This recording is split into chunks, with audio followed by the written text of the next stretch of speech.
Assalamualaikum warahmatullahi wabarakatuh. Di era digital hari ini, game bukan lagi sekedar sebagai hiburan, ia telah menjadi industri besar, ruang kreativitas tanpa batas, bahkan peluang karir yang sangat menjanjikan. Namun pertanyaannya, berapa banyak dari kita yang hanya berhenti sebagai player dan belum berani melangkah menjadi kreator?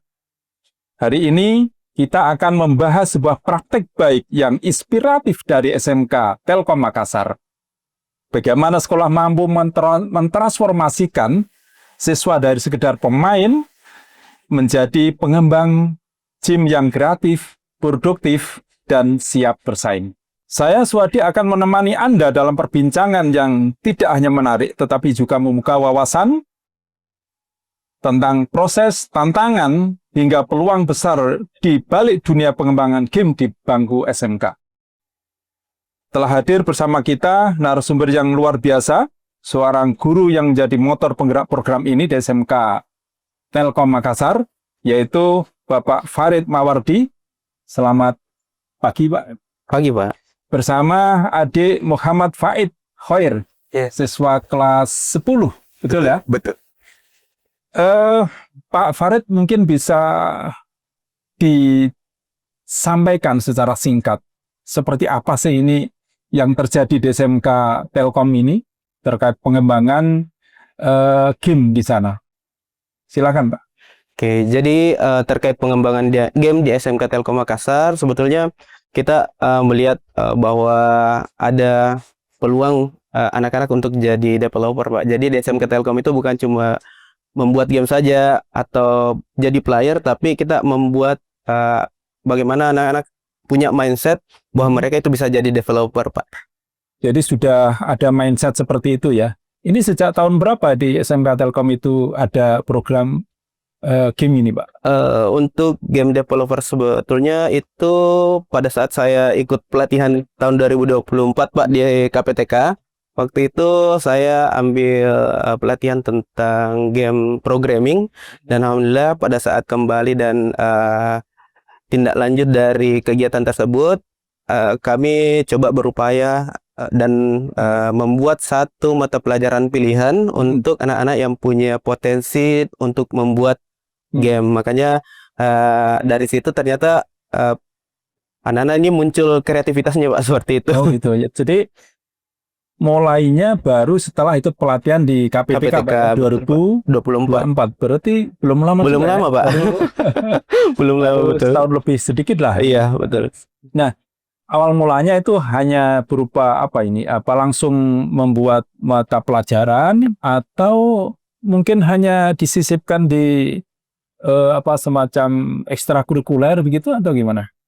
Oke, baik, Pak. Jadi waktu selesai kegiatan pelatihan itu, tindak lanjutnya kan kita coba implementasikan dalam kelas. Awalnya cuma 2 jam, Pak.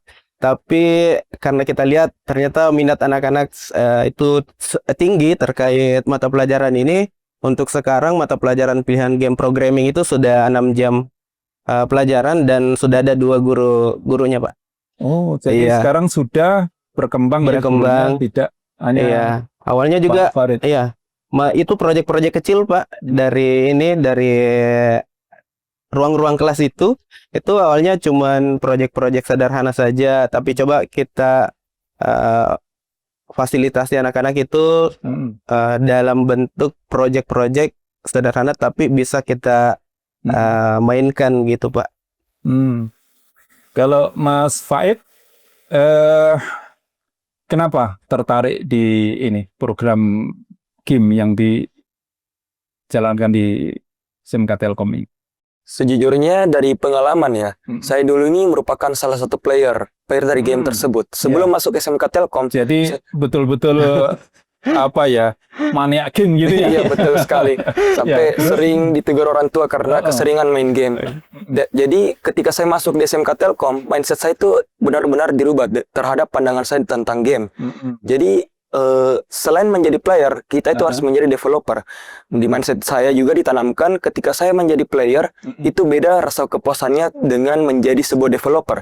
Yang dimana saat kita menjadi developer, kita bisa menciptakan sebuah inovasi, sebuah kreativitas, serta menciptakan ruang baru yang bisa menempatkan orang lain untuk berekspresi. Jadi awalnya dari player, sekarang jadi kreator ya. Kreator. Luar biasa ya. Kemudian bagaimana ini di SMK Telkom ini merubah atau mentransformasikan dari sebuah mindset siswa, ya, mindset siswa dari yang awalnya player ke developer. Ya. Jadi di SMK Telkom itu menerapkan pembelajaran project, Pak. Jadi project based learning, kemudian anak-anak coba menciptakan sendiri. Awalnya dari karakter-karakter, Pak. Karakter-karakter saya coba minta anak-anak coba disajikan player-player yang menginspirasi buat kalian. Ternyata muncullah di situ. Saya kemudian masuk ke proses bagaimana mereka mampu untuk menerapkan player-player itu dan menceritakannya, Pak. Jadi mereka coba membuat alur ceritanya sendiri tanpa, kan biasanya kalau mau kita sebagai player itu kita sebetulnya banyak versi kan, Pak, setiap orang versinya. Nah, itu anak-anak coba ceritakan kembali apa yang mereka rasakan dengan player itu, kenapa jadi inspirasi, dan muncullah, Pak, ide-ide, bahkan anak-anak sudah bisa bikin player sendiri, Pak. Gitu. Anak-anak itu, nah ini sedikit mundur sedikit. Iya. Awalnya anak-anak masuk ke SMK Telkom kan bisa jadi sebenarnya tujuannya bukan betul, untuk jadi pengembangan atau pengembangan game. Betul, ini gimana itu ceritanya? Apakah ditawarkan ke mereka sehingga mereka tertarik? Sedikit mungkin ada berapa siswa di sana yang bisa atau bergabung di pengembang game ini? Oke, Pak. Jadi untuk di tahun pertama, Pak, itu sebetulnya masih dalam proses pengenalan pengembangan game ini, game programming di lingkungan sekolah, dan ternyata 2 karya dari siswa kita itu alhamdulillah tahun lalu lolos sebagai finalis lomba. Jadi sudah Pak. Ada proyek, betul, Pak. Tingkat apa ini? Tingkat nasional. Tingkat nasional. Iya. 2 proyeknya. Ya, 2 proyeknya itu lolos sebagai finalis lomba Festival Inovasi Kewirausahaan Siswa Indonesia, dan mereka diundang untuk pameran di sana dan presentasi. Jadi itu untuk gamenya temanya apa yang bisa lolos sampai di temanya sebetulnya menarik juga, Pak. Tema yang kemarin itu tentang lingkungan. Jadi yang satunya menggunakan platform Unity. Jadi Unity itu Nana bikin alur cerita tentang masalah polusi lingkungan, Pak. Jadi polusi lingkungan itu polusi udara. Jadi nanti mereka membuat karakter Auri sebagai pelindung hutan, kemudian nanti menciptakan monster-monsternya juga, itu monster polusinya yang jadi untuk mengembangkan game-game itu tentu harus menguasai berbagai macam tool ya. Iya, ada tools. Nah, ini tool-tool apa yang bisa dimanfaatkan sehingga transformasi ke situ bisa lancar gitu. Iya, Pak. Kalau yang kemarin itu tahun 2024 saya coba implementasikan, itu masih menggunakan Unity, Pak. Kemudian di tahun yang sama judul yang satunya yang lolos itu menggunakan Roblox, Pak. Unreal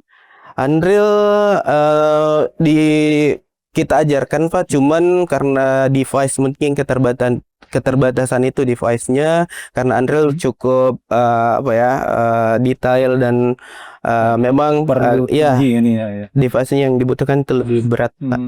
Kalau Unreal.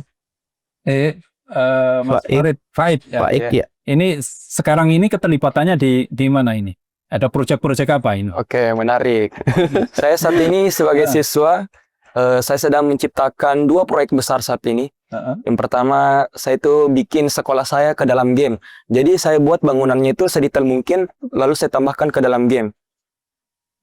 Terus banyak siswa yang suka, banyak sekali. Itu saya tidak ikutkan lomba, tapi banyak sekali siswa yang suka.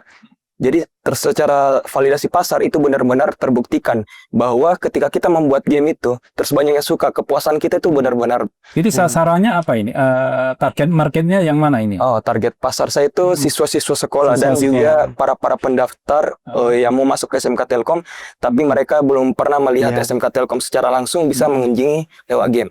Oh, luar biasa ya, Yuda. Ada proyek barunya, Pak. Iya, yang ini Selain meledak. dua itu, ada proyek lagi. Ada yang lebih Apa ini? meledak. Kalau Ada yang ini meledak, Pak. viralnya ini satu Makassar, Pak. Oh iya. Iya, betul sekali. Waduh. Namanya Ini tuh apa? Tawa. Tawa project. Tawa. Ya. Kita Nanti ambil bisa dari di- filosofi. Di share ya. Oh, boleh, Pak. Bisa, Jadi Bisa menghasilkan uang berarti ini sudah. bisa, Mantap. sudah. Masalah. udah kalau sekarang Pak game ini udah cari mitra Pak untuk ini untuk Jadi ini dikembangkan. memang yang banyak. diharapkan seperti ini. Iya. Artinya ketika siswa itu sudah diajarkan bagaimana menjadi developer, harus terus berkreatif, Iya, kreativitasnya terus muncul. kreativitasnya. Dan tentu awalnya pasti diawali dengan apa ya namanya survei atau Iya, betul. Riset. riset ya, keberterimaan di masyarakat Iya. seperti apa. Ya ya. Nanti di share ini apa? Iya, Boleh, Pak, artinya. boleh. Jadi kita menghadirkan kalau yang sekarang ya menghadirkan Kota Makassar khususnya di Pantai Losari, Pak. Jadi Pantai Losari kita lihat banyak orang yang mau ke sana, tapi coba kita hadirkan dalam bentuk yang digital dulu. Ya, jadi orang-orang yang dari luar, bahkan dari luar Pak banyak Banyak YouTubers bahkan maini gamenya anak-anak ini yang tahu itu. Jadi mereka sebelum Ke Makassar, bila main gamenya anak-anak lihat dulu. itu dulu ya. Oh, ternyata di Makassar ada Iya, ada ini. terjadi gitu Ya, betul, Pak. Iya. Ya, keterlibatan mitranya. Jadi di sana kan ada banyak kayak Tenan. ya tenan atau kita memperkenalkan misalnya produk-produk apa yang dijual atau yang lagi karena kita kaitkan dengan budaya juga, misalnya ada kue-kue tradisional di sana, mau makan apa Ini sudah kulinernya. Sudah berapa produk yang dihasilkan, Mas Wain? Kalau saat ini yang masih berjalan sampai sekarang ini itu Tawa. Oh. Kita menghasilkan uang juga dari situ. Dari penjualan kayak game pass dalam gamenya kita jual ke player mau beli, kita dapat komisi 70% dari Roblox-nya. Jadi tetap menghasilkan uang. Iya. Iya. Baru kelas 10. Baru kelas 10 sudah bisa menghasilkan uang sendiri. Iya. Harapannya memang seperti ini ya. Kita mendorong supaya anak itu dengan adanya TEVA, kemudian Iya, betul. kita ajari anak-anak supaya ada kemandirian, Iya. ada istilahnya naluri ini kewirausahaannya Iya, muncul, betul, sehingga Pak. bisa jadi sudah tidak merepotkan orang tua, gitu ya. Justru bisa membantu orang tua. Baik, masalah sekarang terkait dengan pembelajaran, Iya. Pak Farid ya, pembelajaran mungkin bisa diangkat lagi, diceritakan lagi. Bagaimana tadi ya, mungkin lebih detail lagi Pak Farid mengintegrasikan ya kurikulum dengan proyek nyata ya di dalam Teaching Factory. Iya, iya. Iya. Oke Pak, jadi sama dibilang proyeknya Faik tadi, jadi kita menghadirkan dunia yang nyata dalam dunia game, dan dari situ sebetulnya kita bisa simpulkan bahwa apa yang ada di lingkungan sekitar kita sebetulnya bisa di-insert dalam game seperti itu Pak, dan itu menarik.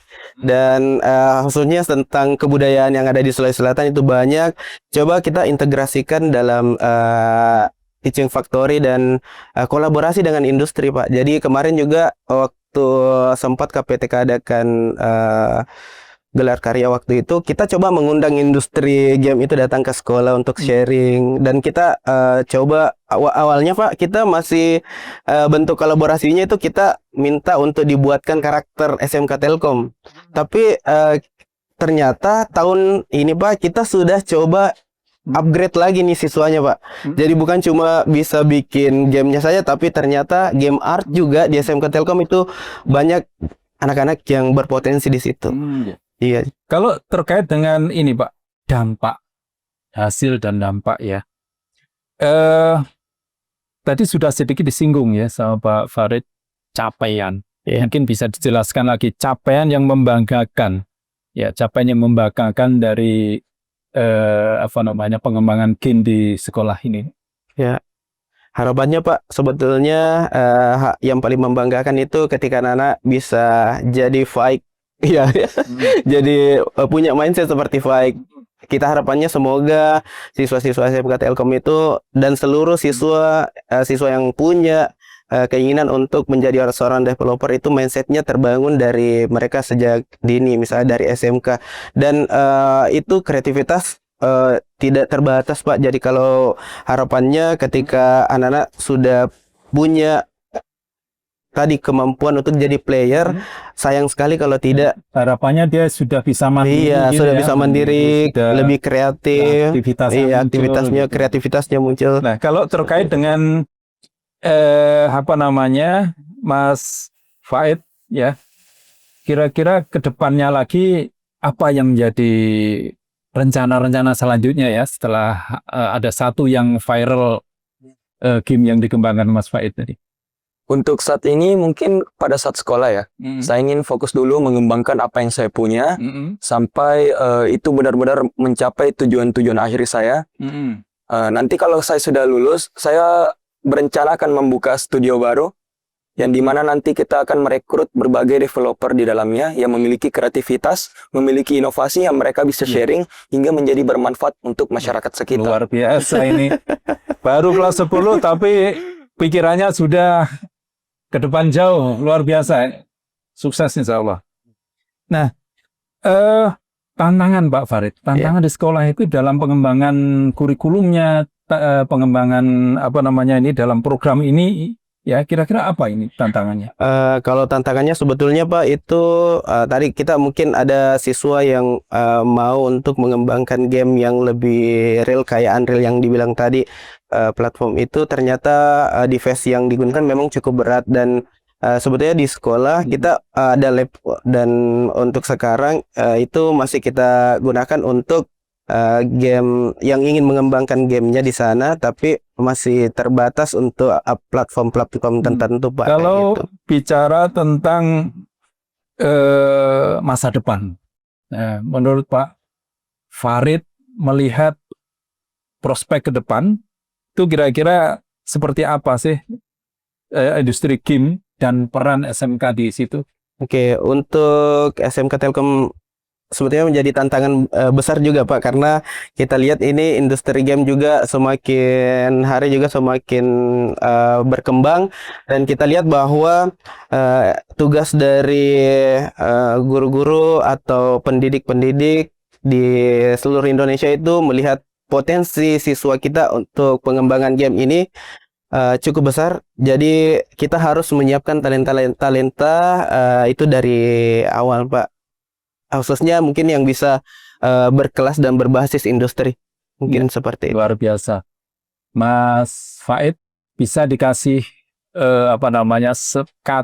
sepatah kata, dua patah kata untuk teman-teman kalian atau teman-teman di seluruh Indonesia lah yang mungkin nanti menonton podcast ini.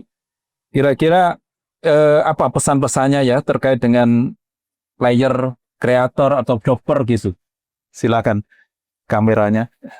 Kalau saya lihat sekarang ya, salah satu masalah yang dialami oleh anak-anak seumuran saya itu, mereka itu takut untuk memulai.